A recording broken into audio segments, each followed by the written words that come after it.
How to dash on controller in Blox Fruits. Hello everyone, in this video presentation, I'll show you how to dash on a controller in Blox Fruits. Regardless of the version you are playing, whether on the PC, mobile, PlayStation 4 or Xbox, dashing is a feature you can unlock in the game at the cost of little energy. To dash, simply use the left joystick to tap in the direction you want to go. This can be done from a standstill or while walking. Dashing adds complexity to combat and provides more mobility options for traversing the map, aiding in parkour movements.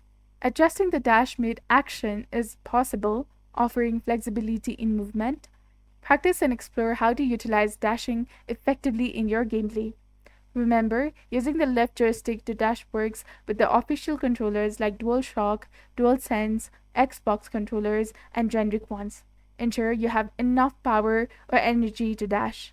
So this was all about how to dash on controller in Blox Fruits. If you found this tutorial helpful, please like, comment, share, and subscribe to our channel for more helpful tips and tutorials. Thank you for your viewership and support. See you in the next one.